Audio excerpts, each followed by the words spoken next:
यावर्षी नवरात्रीमध्ये दिवस कमी असल्यामुळे अष्टमी नवमी एकाच दिवशी आले आहेत. तर स्त्रियांना हा प्रश्न पडला आहे की अष्टमी आणि नवमी शनिवारी आहे की शुक्रवारी आहे का गुरुवारी आहे.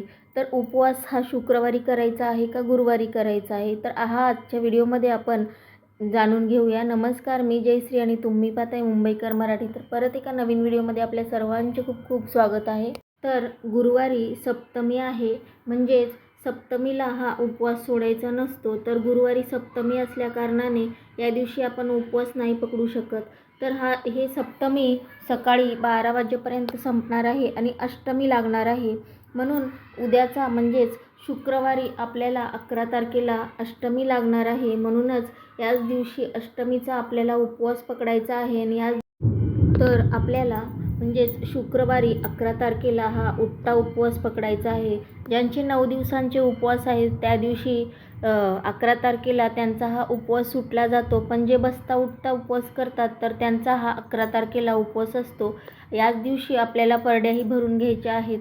कारण अष्टमी संपल्यानंतर नवमीचा जो काही आपण उपवास करतो त्याच दिवशी परड्या भरण्याची आपण पूर्वापारपासून जी काही प्रथा चालत आलेली आहे तर ती नवमीच्या दिवशी परड्या भरले जातात. तर याच दिवशी आपल्याला कन्यापूजनही करता येईल, देवीची ओटी भरता येते. याच दिवशी होम हवनही केलं जातं. यासोबतच ज्यांच्याकडून जी काही 7 दिवसाची सेवा आहे ती झाली नाही तर या दिवशी सप्तशती ग्रंथ वाचू शकता. अगदी एका दिवसात हा पूर्ण करणारा ग्रंथ आहे, म्हणजे अगदी छोटासा आहे. तर हा ग्रंथ वाचू शकता. यासोबतच आपण ज्या काही देवीला कडकण्या म्हणजेच फुलोरा बांधायचा असतो घटाला, तो फुलोरा जर नसेल बांधला तर नवमीच्या दिवशीही आपण हा फुलोरा बांधू शकतो. सप्तमी, अष्टमी आणि नवमी, जास्त तर सप्तमी आणि नवमीला हा फुलोरा बांधला जातो. म्हणजे सप्तमी झाल्यानंतर डायरेक्ट नवमीला आपण हा फुलोरा बांधून घेऊ शकतो देवीला घटाला.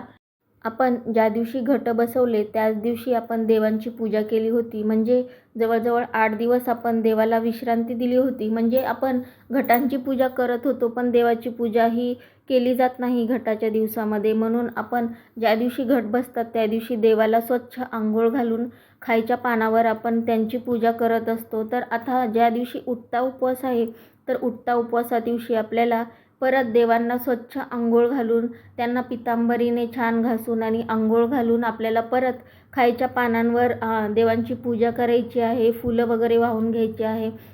या दिवशी छान देवांची पूजा झाल्यानंतर आपल्याला डायरेक्ट कोजागिरी पौर्णिमेला देवांची पूजा करायची आहे.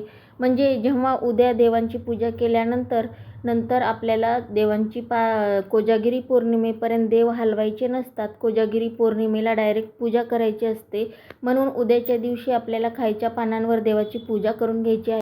त्या म्हणजेच जे काही आपल्याला 12 तारखेला दसरा आहे त्याच्या आदल्या दिवशी आपला उठता उपवास आहे. उठत्या उपवासा दिवशी आपण म्हणून पूजा करून घ्यायची आहे देवांची. तर देवांची पूजा आत्ता उठत्या उपवासाला केल्यानंतर कोजागिरीला का करायची, तर कारण या काळामध्ये म्हणजेच दसरा झाल्यानंतर देवी शिलंगण खेळून येऊन जी काही झोपते तर ती डायरेक्ट कोजागिरी पौर्णिमेला उठते. म्हणून आपल्याला कोजागिरी पौर्णिमेपर्यंत देव हे हलवायचे नसतात. एकदा खायच्या पाण्यावर पूजा केल्यानंतर